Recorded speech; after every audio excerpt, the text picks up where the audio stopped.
Geseënd is jy. Die Karoo het aandstiltes wat diep met 'n mens se hart praat. Dis nie net stil nie, dis absoluut stil, dis wyd. Wanneer die son sak en die hitte begin daal, gaan sit ek buite met my koffie, die lug oop bo my, 'n oop hemelruim sonder grense.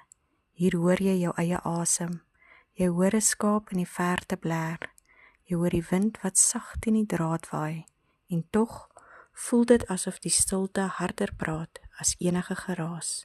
Jesaja sê, 'n standvastige gesindheid sal u in volkome vrede bewaar, omdat daarop u vertrou word. Volkome vrede, shalom, shalom, dubbele vrede.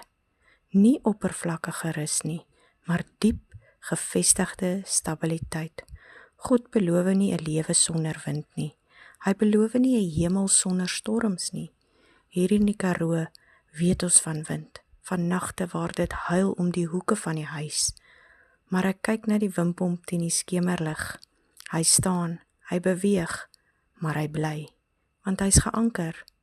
Wanneer jou denke op God gerig is, word jou siel soos daardie wimpomp. Die wind waai, omstandighede verander, gedagtes probeer rondruk, maar jou anker lê nie in beheer nie. Jou vrede kom nie van alles wat reg verloop nie. Dit kom van wie oor alles regeer. Ek kyk op na die oop hemelruim, sterre begin een verskyn en ek besef, die hemel was nog altyd daar, selfs toe ek dit nie kon sien nie. So begin ek my gedagtes terugbring, nie een keer nie, nie net wanneer dit maklik is nie, maar keer op keer op keer. Elke keer, as jou denke wil afdwaal na bekommernisse, rig dit op na hom.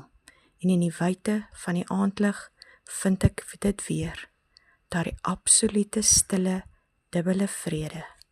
Shalom, shalom.